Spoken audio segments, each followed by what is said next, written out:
쉽게 쓰여진 시인데 일단 쉽게 시를 썼을까? 아니에요. 저는 요거 반어라고 봅니다. 그래서 학교에서도 간혹 반어다라고 하시는 분들이 있으니까 그건 확신하시고, 하지만 웬만하면 얘기해 주지 않으실 거다. 이 작품은 시인 윤동주가 일본에 유학 중이돼 쓴 시로 암울한 시대에서도 시가 쉽게 써지는 것을 부끄러워하며 자기 반성을 하고 있고, 이 윤동주가 훌륭한 이유가 이거야. 반성에서 끝나는 게 아니라 밝은 미래에 대한 희망을 통해 암울한 현실을 극복하려는 의지를 드러내고 있습니다. 그리고 보통은 희생 의지를 드러내지. 이 작품에는 일제강점기 현실에서 항일 투쟁에 나서지 못하는 지식인으로서의 부끄러움이 진솔하게 드러나 있다. 나라를 잃은 시기에 일본에서 유학하며 식민지 지식인으로 살아갔던 시인의 고뇌를 반영한 겁니다. 근데 진짜 독립운동 막 이렇게 해가지고 우리가 흔히 생각하는 독립운동 총 던지고, 총 던지면 안 되지, 총 쏘고 폭탄 던지고 막 그런 것만 생각하는데 그런 거는 아니에요. 다른 식으로도 있으니까. 실제로는 조선인들 모아놓고 독립을 고취한다, 필요를 하면은 무장 투쟁이라도 해야 한다고 조선 학생들 선동한다고 2년 징역했습니다. 이렇게 별거 아닌 것 같지. 2년 그때는 꽤 긴 기간이었었어요. 이렇게 나중에 이따가 판결문 한번 해서 보여줄게. 판결문이 있어. 이렇게 자유시고요, 서정시고 반성적이고 저항적입니다. 하지만 어때요? 의지적이기도 하죠. 일본 유학 생활과 시가 쉽게 쓰여지는 것에 대한 부끄러움, 어두운 현실을 살아가는 지식인의 자기 성찰, 나는 왜 이렇게 시를 쉽게 쓰고 있을까? 하지만 나는 현실을 극복해내겠다 라고 하면서 나는 현실을 이겨낼 거예요 라고 대놓고 얘기하지는 않을 거야. 하지만 나중에 맨 마지막 여기만 볼게요. 두 자아가 화해하고 현실적인 자아, 부끄러운 자아, 내가 꿈꾸는 이상적인 자아, 둘 사이에 화해를 합니다. 그러니까 어떻게 현실적인 모습을 버리고 이상적인 자아를 완성해 가겠다, 요거겠지. 밤과 새벽이 나오면서요, 밝음과 어둠의 이미지를 대립시킬 거고요. 밝음과 어둠의 이미지를 대립시킬 거고, 부정한 현실에 대한 극복 의지를 드러낸다. 현실적 자와 내면적 자, 저는 이상적 자, 똑같은 얘기입니다. 대립과 화해를 통해서, 화해 밑에다가 하나만 써놓을게요. 뭐라고? 악수. 악수할 거야. 시상을 전개해 줍니다. 밑으로 내려가서 동주 시인의 다른 시를 본 적이 있는가? 네, 자신의 삶을 시로 됐어. 다음 페이지. 쉽게 쓰여진 시 윤동주 시작해 볼게요. 창밖엔 밤비가 속살거려 육첩방은 남의 나라. 밤비 시간적 배경 암울한 시대 현실을 상징한다. 그리고 반드시 써놓으셔야 합니다. 뭐 자기 성찰의 시간, 성찰의 시간이야. 반성할 수 있는 시간이지. 그래서 이 밤이라는 시간은 부정적으로 쓰이기도 하고 긍정적으로 쓰이기도 하는 시입니다. 육첩방은 남의 나라, 공간적 배경. 지금 일본에 있는 다다미방 이야기하는 거예요. 낯설고 구속적인 삶의 공간. 그리고 최근에 사설 모의고사에 이런 말 나온 적 있어요. 요 은이라고 하는 보조사를 활용을 해서 현재의 상황을 한정하려고 한다. 육첩방은 남의 나라. 이렇게 여기는 남의 나라. 그러면 내 나라는 따로 있단 이야기인 거지. 이렇게 창밖엔 밤비가 속살거려 육첩방은 남의 나라. 속살거려 청각. 비가 속살속살 거리고 있어요. 의인법도 쓰여져 있지. 시인이란 시적 화자의 현재 처지인 거죠. 현재 신분이지, 화자. 시인이란 슬픈 천명인 줄 알면서 한 줄 시를 적어볼까? 왜 시를 슬프다라고 했을까? 적극적으로 저항하지 못하고 시를 쓸 수밖에 없어서. 시인이란 원래 그렇지. 그러면 진짜 막 무장투쟁하고 그러진 않았나요? 실제로 무장투쟁할 기회도 없었는데 1944년, 45년 일본 놈들이 미쳐서 날뛰면서 조선 청년들 총동원령 내렸을 때 도망가는 청년들도 있었는데 되게 즐거워하면서 군대에 입대를 해요. 왜냐면 지금 외놈들이 이렇게 설치는 거 보니까 아 얘네들 패망이 가까워오고 있다. 분명히 끌려가는 사람들 오고 싶은 사람 없겠지? 그러면은 군 부대 내에서 반란을 일으킬 생각을 했었었어. 실제로 이렇게. 그러면 훨씬 수월할 수가 있을 것이다. 이렇게. 사나이지. 한 줄 시를 적어볼까? 땀내와 사랑내가 포근히 담긴 보내주신 학비 봉투를 받아가면서 학비 봉투를 받는다라는 것을 보니까 신분이 학생이었구나. 밑에 대학 노트를 끼고 있다라고 해놨으니까 아 대학생이었겠구나. 땀내와 사랑내라고 하면은 후각, 포근하게 담겨져 있는 촉각. 그렇다고 해서 공감각은 아닙니다. 후각과 촉각적 심상이 따로따로 쓰인 복합 심상인 것이 공감각은 아니야. 보내주신 학비 봉투를 받아. 이 학비 봉투에는 뭐가 담겨져 있을까요? 너 공부 열심히 하고 오라 라고 하는 부모님들의 사랑이 담겨져 있는 거겠지. 대학 노트를 끼고 늙은 교수의 강의를 들으러 간다. 늙은 교수의 강의 세모. 현실의 문제를 해결하지 못하는 지식. 낡은 지식. 그런데 이런 것만 들으러 간다라고 생각하니까 어떻게 바로 여기에서부터 부끄러움이 시작이 되는 거지. 도대체 나는 왜 쓸모없는 거 이딴 거나 배우고 있을까? 라면서.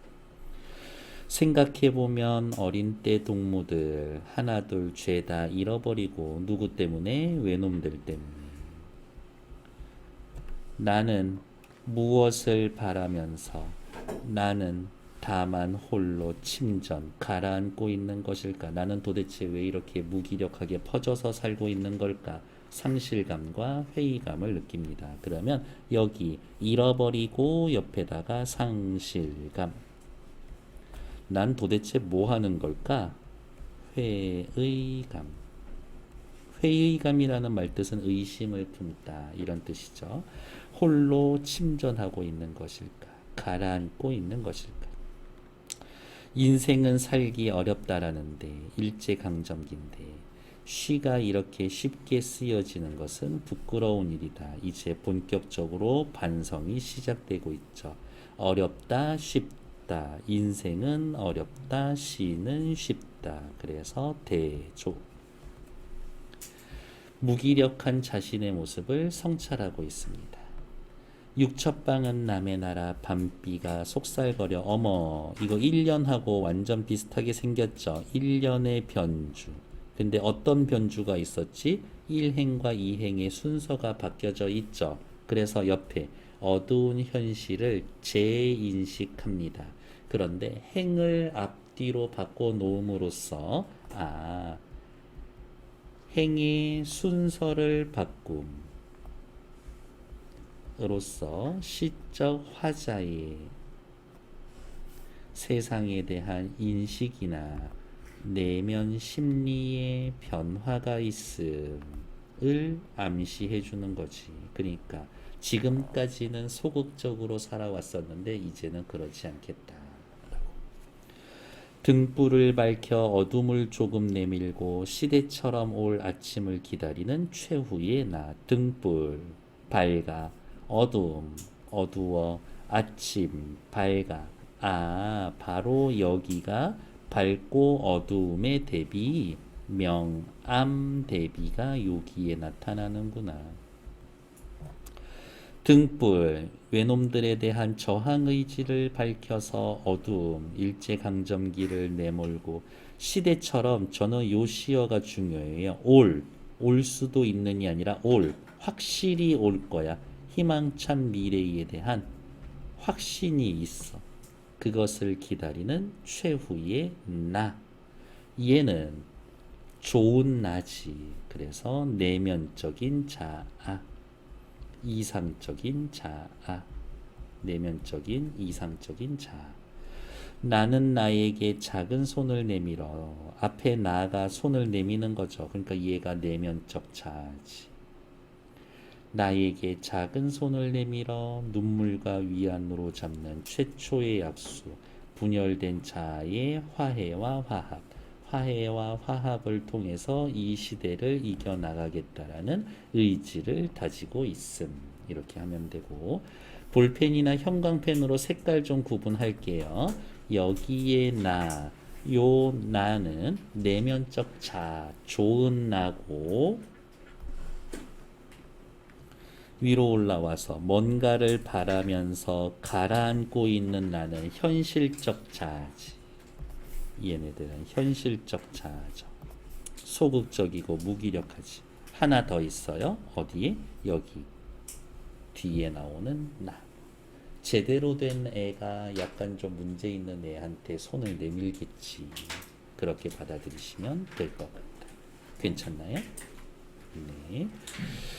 옆으로 오시면은 뭐 볼 게 있을까? 네, 됐고 현실에 대해 인식하고 성찰 반성하고 순서 정도만 확인하시면 되겠네요. 현재를 인식하고 무기력한 자기에 대해 성찰 반성하고 현실을 재인식하고 미래에 대한 의지를 다지고 있습니다. 라고 해서 뭐 특별히 뭐 시간의 흐름에 따른 뭐 어쩌고 저쩌고 딱히 이름을 붙여줄 만한 거는 크게 없네요. 다음 페이지. 19의 반복과 변주. 변주라는 말 아까 제가 말씀을 드렸죠. 8년은 1년의 19를 변주해서 반복한다. 어두운 현실을 재인식합니다. 내면의 변화가 생기기 시작한 것을 나타냅니다. 현실을 재인식합니다. 현실을 재인식하지만 그걸 통해서 내면의 변화가 일어납니다. 별로 별 볼 일 없었던 나하고 내가 꿈꾸던 아름다운 나의 모습, 내가 원하는 이상적인 나의 모습 대조되고 있다. 그러니까 실제 그럴 리는 없겠지만 나가 두 가지 있는데 그래도 구별은 하실 수 있어야 한다. 됐고 10년에 앞에 나와 있는 나, 악수 손 내미는 나 좋은 거고 악수 받는 애는 현실적인 자아고요. 내면적 자아와 현실적 자아가 화해를 하고 이것을 바탕으로 해서 좋아 한번 제대로 살아볼까 라는 의지적 태도를 다짐하고 있는 것이다 라고 보시면 되겠지. 됐고요. 다음 페이지로 넘어갈게요. 76페이지. 쉽게 쓰여진 시를 감상하고 다음 활동을 해봅시다. 시상의 전개 방식에 대해서 물어보고 있는 거구만. 아까 똑같이 읽었으니까 패스. 밑으로 내려와서 이 시의 시적 화자의 어조는 독백적이고 성찰적인 어조. 이 시에서 시적 화자의 신분이나 처지를 알 수 있는 것, 대학생이었었죠. 일본에서 유학하고 있습니다. 육첩방은 남의 나라, 일본에 있군. 시인이란 슬픈 천명, 시인이군. 보내주신 학비봉투, 대학노트, 늙은 교수의 강의, 대학생이군. 이라는 걸 알 수가 있죠. 밑에 창작 시기를 고려하여 일제강점기, 다음 구절의 의미를 파악해 봅시다. 등불 동그라미, 어둠 세모 시대처럼 올 아침 동그라미, 최후의 나, 그냥 밑줄. 최후의 나는 무슨 나였었지? 내면적인, 이상적인 자아였었죠. 내면적, 이상적인 자아. 작가의 성격에 관한 겁니다. 쉽게 쓰여진 시의 의미가 무엇인지 살펴봅시다. 외유내강, 겉은 부드럽고 속은 강하다. 동주형을 아는 분이라면 누구나 그를 이렇게 표현하는데 이의가 없을 것이다. 대인관계에서 모나는 일이 없고 따라서 적이 없었고 그를 지탄하고 싫어하는 사람은 없었다. 그러나 그는 자신에게는 엄격했다. 그러니까 부끄러움을 느낄 수 있는 거지. 남을 이해하고 용서하고 변명하는 일에는 너그러웠지만 스스로 용서하는 일은 없었습니다. 그러니까 스스로에게 엄격했기 때문에 아, 뭐 어때? 남들 다 이렇게 사는데 생각하는 게 아니라 자신에 대해 부끄러움을 느끼고 반성했을 겁니다. 라고 확인하시면 되겠죠. 옆에 나와 있는 한하운이라는 사람의 파랑새라는 시를 볼 거고요. 그 시를 보기 전에 밑으로 내려왔어. 자유시 서정시고요. 민요적입니다. 민요적이다 라는 말은 사문보 율격을 지니고 있어요 말이고 서정적이고 애상적입니다. 아 너무 슬퍼. 한센병이라고 해서 나병, 더 나쁘게 이야기하면 문둥병이라고 해서 손에서 막 수포 올라오고 온몸에서, 그래서 이렇게 하면 막 손가락 끊어지고 그런 병이 있었어. 전염병은 아닌데 사람들한테 이렇게 환영받을 수 있는 병은 아니지. 뭐 모든 병이 그렇기는 하겠지만 그 병에 걸리고 나서 나는 이제 끝났어 라고 생각해요.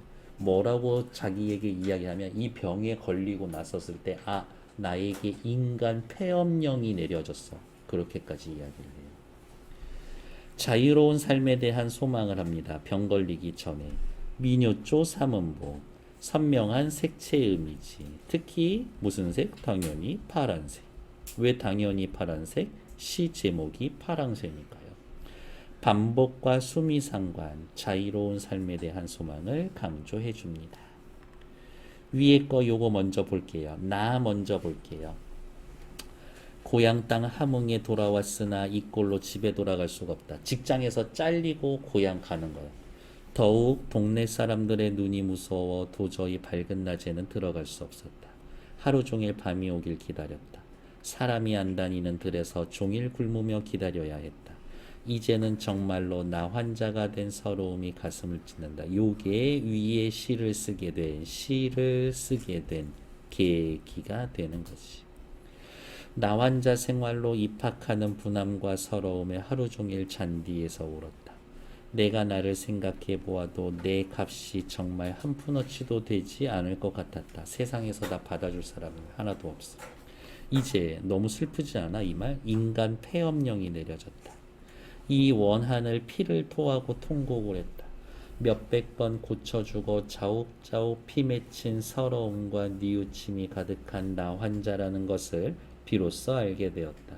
밤이 어두워진다. 모든 것을 가려주는 밤이 온다. 오히려 요 순간만큼은 밤이 좀 평온하게 받아들여졌을걸? 나는 여기서 인간의 자유와 이상과 동경을 상징하는 노래로 자유, 이상, 동경, 그것을 파랑새로 상징해 주지. 시를 읊으며 인간의 행복을 빌었다. 위로 올라오죠. 시 자체는 엄청 짧아요. 나는 죽어서 파랑새 되어, 끊고 옆에다가 삼음보. 푸른색의 이미지를 통해서 마저 파란색이면 자유와 희망의 상징이지. 파랑새가 되어서 나병 환자의 고통에서 벗어나 푸른 하늘 푸른들 날아다니며, 역시 삼음보죠. 푸른 노래 푸른 울음 울어 예으리 난 파랗게 울 거예요. 파랑새 푸른 하늘 푸른들 푸른 노래 푸른 울음, 시각적이고 파란색 색채 이미지를 집중적으로 사용하고 있다. 나는 죽어서 파랑새 되리라고 하면서 뭐라고? 수미상관. 진짜 파랑새가 되고 싶어요. 파랑새가 되고 싶어요. 자유롭고 싶어요. 자유로운 삶을 소망합니다. 그러한 자유로운 삶에 대한 소망을 강조해 줍니다. 그 정도 확인하시면 되겠지. 됐을까요? 다음 페이지. 오케이, 됐어. 일단 정지.